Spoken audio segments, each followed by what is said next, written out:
Well, your hands and your shoulders are first. If I can get those square, I can probably deliver a pretty good ball. And that's what's happening here. So I'm gonna get my shoulders square and my hips and everything kind of turn, but my shoulders are square and I deliver the ball. Does that make sense for that move? It's not, again, not ideal. This isn't a move that, hey, do this move all the time. This is an emergency move. Just like this is an emergency. This is not ideal. We want it here every time we're passing. You can do it off the other leg too. It usually happens when you go toward the net. Okay, so you're going toward the net to save the ball. You need to do this. And this, kicking your leg out, keeps your weight over there and prevents you from going into the net. I don't teach that one very often at all because I teach my players to get their butt to the net as fast as they possibly can, every time. Speaking of which, the setting position is very important. You have to be on the net. I see a lot of younger players here. This isn't okay. The reason it's not okay is because I have to move every single direction. I have to move forward, back, left, and right. Versus, I'm on the net, now I've taken one of those directions away. I want to be on the net and make all of my moves off the net. It's much easier. And also, if I'm off the net to start, and the ball is passed on the net, I'm going to be going toward the net while I'm trying to set, and therefore possibly under the net. Versus, let's pretend this is the net now. I'm at the net already, it's passed on the net, I just run forward and make a play on it, and I'm not even going in the net because I'm running forward, I'm not running toward the net at all. My starting position as a center, I always face my friends. I face this way. Okay. You're back Okay? in the net. I still watch the ball. Like I'll probably do something like this. Ball comes over. I can make a play. Heaven forbid. Okay, but ball comes over. I'm facing my friends. And the reason is they shank each other, and it's right at me. I can instantly make a good play on it. Versus if I start like this, my first move to help them is a turning move. I'm just gonna face them. If it's a great pass, great. I square up and I set. If it's a bad pass, I'll just pass it. And again, when I'm passing, I should be facing where the ball's coming from anyways. So if they shank it, great, it's right at me, I make a play on it. So we always face our friends to start, face the passers. But of course, watch the ball, we don't get to do this, and the ball hits the net and drops and hits our back. We've all seen that one before. Nope, it's gonna hit the net. I should probably play it. Questions about the setting position? The easiest numbering system that I've come across to use, and again, we do things that are efficient and make sense. Okay, I was taught when I was growing up that that out there was a 4, sometimes a 5, sometimes this magical thing called a hut. Okay? It's not Star Wars. What I want to do is I want to make it make sense. So what we do is we call that antenna number 1, and we call that antenna number 9. And every single number in between is a set. Okay, so let's pretend again the 10-foot line is the net for now. So this is a 1, this is a 2, this is a 3, 4, 5. Pretty much to the middle of the court. There usually is no 6 because that's where the setter stands. 7, 8, 9. And if you want a ball, a high ball, delivered in that zone, you just call a number. This is where I am, I'm in 2. Set a ball in 2, please. Okay, because the net is also divided into those exact same zones, and we use that for blocking. Okay, so when we block right now, we're gonna block in zones 3, 5, and 7. That means we're shutting down our opponent's middle, because we're way inside. And it makes it really easy as a coach to tell them where to go blocking. Hey, I need you at arm's length from the antenna. Hey, be in zone 8, please, when you're blocking. Zone 8, go. We can block in 2, 3, and 8. Same numbers as our sets. So again, we're using the same type of language. It makes it really consistent for them. It makes it easy for them. I want a ball delivered in zone 2. I want a ball delivered in zone 9. Just yell the number. The quick sets are letters, and again, we need it to make sense. So we use the alphabet. A, B, C, J, because D sounds too much like everything else. So it's A, B, C, J. The A is a ball that's delivered fast into zone 3. So right here. A lot of programs call this a 31. There's no difference. There's no difference. They're the same. The ball will look something like this. Eileen, come on up. Name a target. I want to move that flag. Let's turn that a little bit. Perfect. So the A looks like this. This is an A. That's an A. So it's a ball that's going to be the middle of the antenna that goes all the way into zone 3. Well, this is not an A. Way too fast. In order for that play to work, you need to have tremendous athletes on your team. That is almost a 0 tempo ball. So there's 3 different tempos of a ball. There's 0, which is the hitter is jumping and in the air before the ball is set. So the ball is pushed up to them, they hit it immediately. That is 0 tempo. Okay, first tempo is what I delivered on that first A. So the hitter is planting usually when the ball is being set. So the ball and the hitter are going up at the same time. That's different than 0 tempo. None of our teams last year, including the 18 ones, were capable of running a 0 tempo offense. You need a tremendous setter, you need phenomenal hitters that can make adjustments while they're in the air. So think about it, they're up in the air, their arm is back, and the set is not perfect. They cannot make an error on it. They have to adjust while they're in the air quickly, so they have to perceive the ball in a split second, make a physical adjustment to keep the ball in play. This is why 0 tempo only works at the elite level.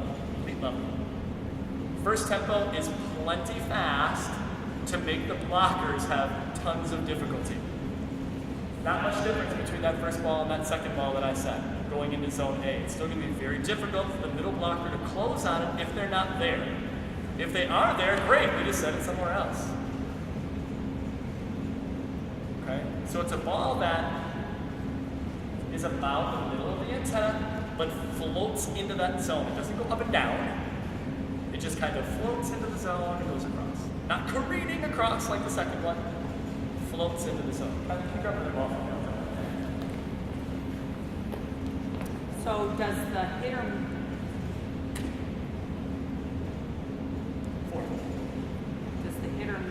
move with the setter, or is it always in 3? That's a great question. So the ball is going to look like this. Let's do it again. So this is going to be the A. Just like that. The A is always, in our system, always attacked in zone 3. That's our system. Okay. You can do any system you want. I think it makes the most sense this way. And this is why. If I do because the other way to do this is that this distance always stays the same. Right? So Tylee, our distance is always going to stay the same. Okay, so I knock on Tylee comes forward, right? Well, didn't I just put the ball right in front of the blocker who's standing there in the middle of the court? So I always keep it there because there's always going to be a gap there. We can call this other thing something else if we ever want to do it. The same distance thing, we'll call it something else. But the A is always going to be in that zone. Because the other thing, the setter has a tendency, the blocker has a tendency to move with the setter. Okay, so the setter comes back, the blocker moves with her, so now it makes that even more difficult to block if I can deliver that ball. Versus she only has to move that certain distance. Does that make sense? And that's why we run it this way. It's not to say there's anything wrong with the other way at all. There's not. Is that a different set then? Is that a different call, like when the setter moves and it's like a 31 or? We can call it something else. So we'll call that A. I'm going to change gears for a split second and come back. Then there's the B. Yeah. The B always moves with B. Right. So the B, so Kevin's going to hit a B. Come on, Kevin. Oh, you're going to hit a B. Start back there. If I'm over here like this, the B, right in front of me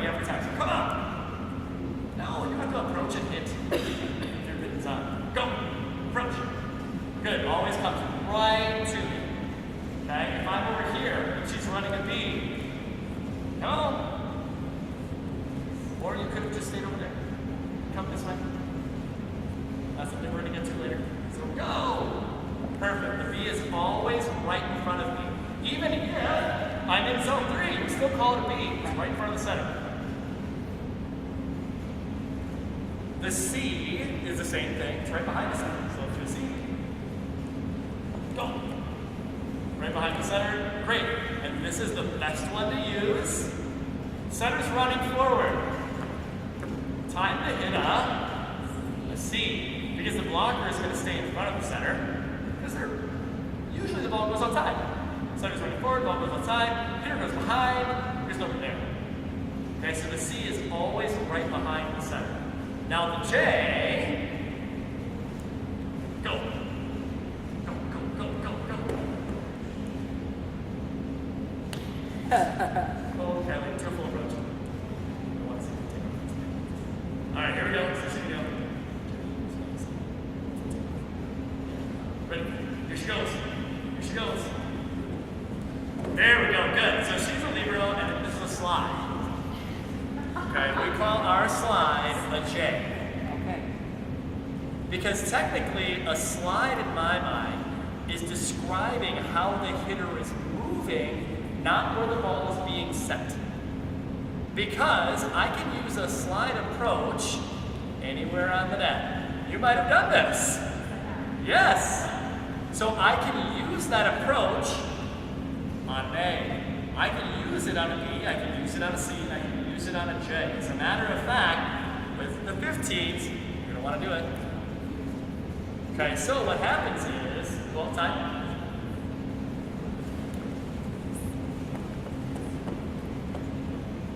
Okay, so we're in serve receive. We're gonna call this rotation number 3. Okay? So Kylie, rotation 3, you're the middle, so you're stuck in the corner. Because I'm the center, rotation 3, center's back here. Center's gonna come up to the middle and over to middle back. Okay, so the center's here in rotation 3. Usually middle's stuck in the corner. Well, middle blockers are, good word, crazy. Not always with it. And they're going to lose this person. They have no idea where they are right now. They have no idea. They don't know their hitter's there. They're waiting for their hitter to magically appear here. Because usually they do. Usually it kind of comes out, comes in the middle. She's going to start her approach from right here. So the middles are trained to kind of look forward. Okay, where are my hitters? Where are my hitters? Where are my hitters? Well, your hitter is hiding over there in the corner, so go hide it. So the ball gets served. Kylie actually goes off the court. So now she's really hiding. Really hiding. What she does is she takes a 3-step approach. So they're going to go left, right, left, and up in the air. So it's off of 1 foot. Yeah, remember Sophie doing this a lot? Just goes good. Okay. And she's going to attack in zone 3. So ready.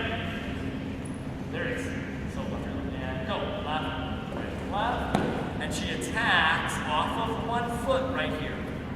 She never shows herself to the blocker back here. She does a slide approach from over there and hits the A. What happens when we do this is the blockers go like this. They go, oh, there goes the ball, there goes the ball.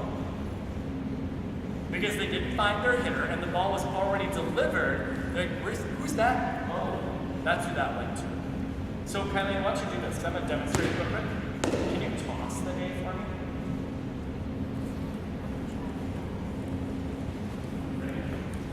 So Coach Whittington learned something new today. So show me the A. Perfect. A little bit further for me so I don't crash into the line. Okay, so what I'm going to do, so we're in serve receive. Ball gets served. I'm going to hide. Okay, and here we go. And I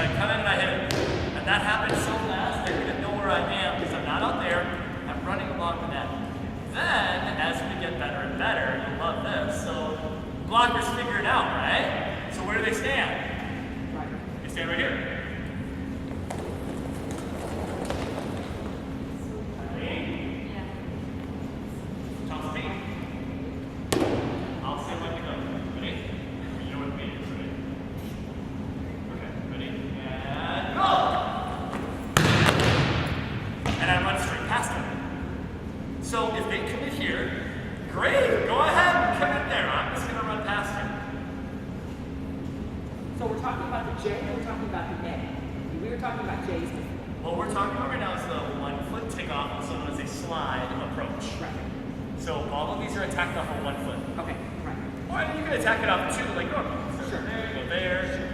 So This no matter is just where the you are. location that we're talking about. So the A is always in zone 3. That's set, zone 3. B follows your center. Right. C follows your center. J, always at that antenna.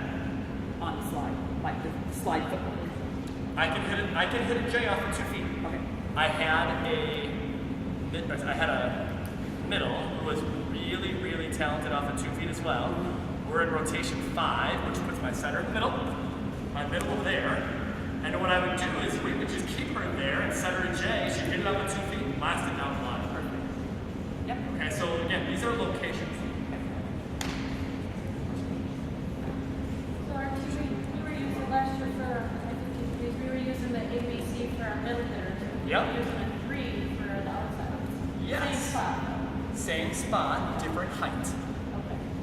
Okay. Okay, so our question was, they were using all the letters for their middles because they were attacking quick. We didn't allow fives. I did a lot less, that's great, right? No 5s for middles. But then what they would do is they would have their outside hitters hit a 3. Well, a 3 in our system is a higher ball into zone 3. If they're hitting that faster ball, it's still an A. Okay. Still an A. So the letters are first tempo sets. The numbers are second or third tempo sets. We don't do 0 tempo, but 0 tempo would be the same as the letters. It'd just be, hey, we're going fast. I know, that's really technical, isn't it? Hey, go really fast. So the difference between A and shoot? Good question. So, in your system, a shoot is a ball that goes all the way to the antenna. Again, right? Is that correct or no? No, my shoot would be like a third line, like an A. That would be a Okay, great.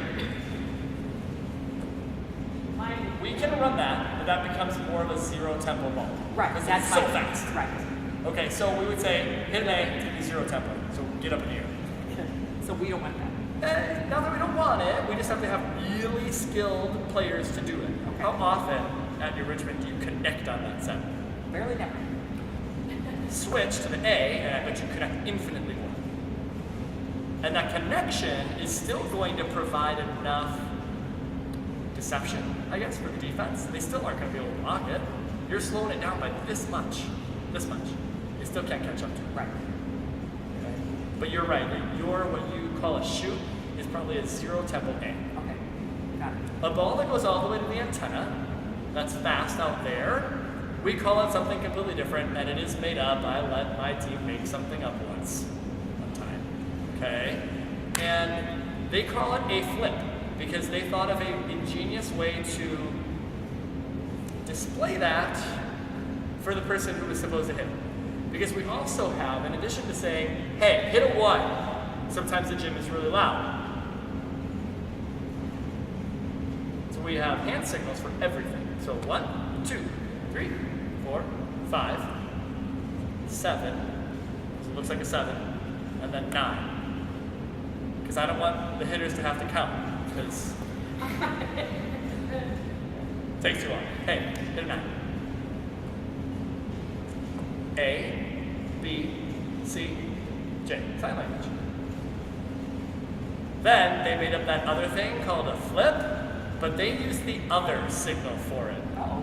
That one. Yeah, that one. They think it's fun. They were 18. So that's what they call it. And now a flip is a ball that goes to the antenna that is faster, but not a shoot. Okay, so Kai, can you grab another ball? You're a rock star. I know. Thank you. So I would consider this a flip. Can you hop on there for a second? Just a catch. All the way out to the antenna. Looks like this. This is a flip. Okay, not a shoot. A shoot is different. So this would be a shoot to the antenna. That's different. And that is, again, hitter's almost in the air, the set has to be perfect, the approach has to be perfect in order to connect. This ball, there is no way that the blocker is going to close on that ball. It's not a shoot, Right. but it's not a really high ball either. Again, it kind of floats out there for it. Okay, so I would call that a flip. And then the up would be like on a 2. Maybe 2. It's not 2. That's up to you. I mean, a lot of teams use that word to mean other things. Just make sure it means the same thing for your team. She said hunt. That would be a cut. Yeah, you might call that a hunt. Oh. Okay, so a faster ball to the antenna is a hunt. Okay. Okay, but you can feel free to name that one on your own. It's just not part of our normal system. I love when teams make up plays and they run penguin. How about we just run this play? 1B9. That's how we run our offense, and we tell our hitters where they're going. The setter is always in charge of the offense. Your setter has to be the most directive person on the court. If they are not comfortable telling other people what to do, you need to find someone else. They have to be directive. You can be okay with it too, like, hey, hit a 1. Not, can you hit a 1, please? No, you are in charge. The way we run our offense is that in serve receive, the setter is in charge. The setter determines, hey, you guys are, here you are, this is what they're doing, this is the play we're going to run. We're going to run 1A9, or we're going to run 1B9, or we're going to run 3BC, whatever it is. The setter is in charge in serve receive. Once the ball is in play, the hitters are now in charge. And the way they're in charge is they're going to tell the setter where they're going. It doesn't matter what the setter said. It doesn't matter. Because you might have Kaylin who wasn't paying attention and runs a B and the setter said go A, but she's yelling B and we set the A. What? Why did we do that? She said where she was going, so we give them the ball where they're going. Very infrequently do we ever change this. We might change this at the 18th level to be tricky. Because the other team knows where our A is. So we yell, A, A, A! And we run right past and go to the B. But it's like a specific play kind of thing. So don't worry about that too much. It's out there. What I would say is when the ball is in play, the hitters are telling the setter where they're going. And hopefully it's where the setter wants them to go and serve receive. But if it's not, the setter still has to deliver the ball wherever the hitters are. If by some chance we're in transition, so transition literally means from one thing to the next. So if we're going from blocking and defense into attacking, that's transition, the hitters are in charge. Tell her where you're going. Free ball. Same thing. We might have an idea like, hey, you know what? The coach says, next time we get a free ball, I want to run whatever it is. Great. But ultimately, when that ball comes over, the hitters have to say where they're going. Because maybe a free ball to one person doesn't mean a free ball to somebody else. This happens a lot. Or somebody's not paying attention enough. I mean, these are things that happen. So the middle, who's supposed to be running an A on a free ball, doesn't realize it's a free ball. They're not calling anything, so we can't set the A. I know it's the free ball play that we're running right now, but we can't set it because she's not going there.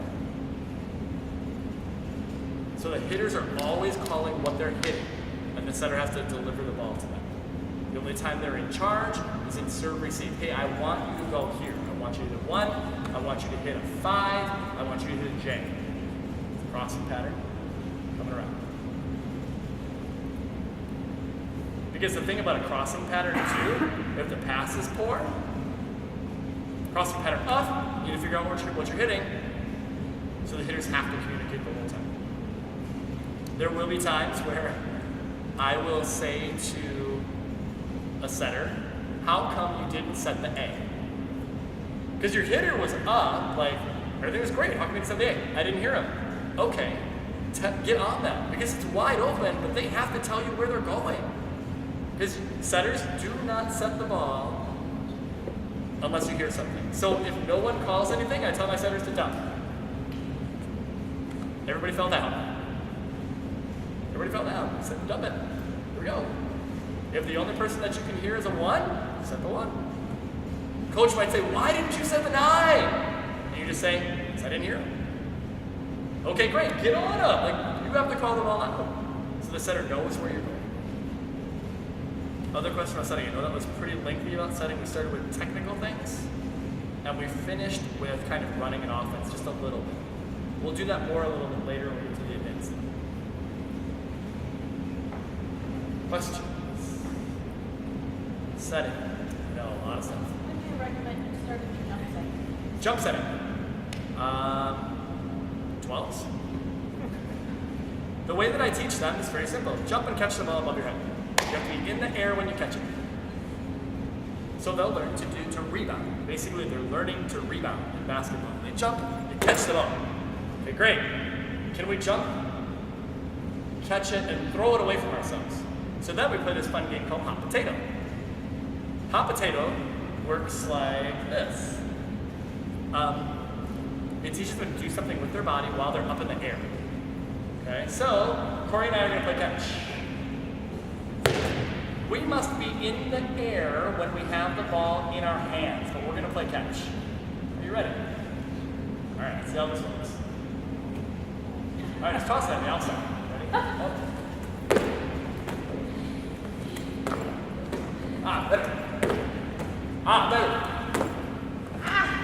But you see what happens? They instantly, because it's easiest to catch it here and push it away from you versus trying to catch it down here and doing something with it. They'll instinctively, okay, I'm just going to get here so it's in front of me and I'm going to push it back away from me while I'm in the air. That's jump setting. We refine their technique as they go. But the first thing we have to teach them is get up in the air, catch it, and do something with it. We'll go from there. They can do the push drill where they have the ball up on their hairline. They jump, and they push. Yeah, exactly. Yep. So 12s you can start by 15, so you need to be doing it. And everybody should be able to. I'm not saying they have to be great at it, but they should be able to, because that ball that is free balled into the corner, you're gonna have to jump set it at the 15s level because it's gonna get there fast. So I might need to do this to get it to go up the target, maybe. When you say everybody, Yep. you mean everybody. I mean everyone should be able to do it. I'm not saying everybody needs to be able to do it really well like a setter, completely different. Like the setter should be, by 15, they should at least be able to deliver a quick, consistently jump setting. After that, then we increase the distance. And there's another thing. I don't know why, I know you guys are already working on it. I don't know why we don't teach little kids to hit quicks. Because they're easier to set. The ball doesn't have to go anywhere. All I have to do is set it above the net a little bit, and the hitter always knows when to go. They do, because it's always the same. The ball's always going to be this height, because the setter can control it better, because it's not a big distance. It's always going to be in the same spot. Consequently, why my 14s? They hammer quicks, because it's easier. It's much easier than perceiving the ball in flight and a setter delivering a ball a great distance. It's easier. So if you can get them started, I know Pam's already started working on quicks with her Fall League 12s. You have seen my Fall League 14s.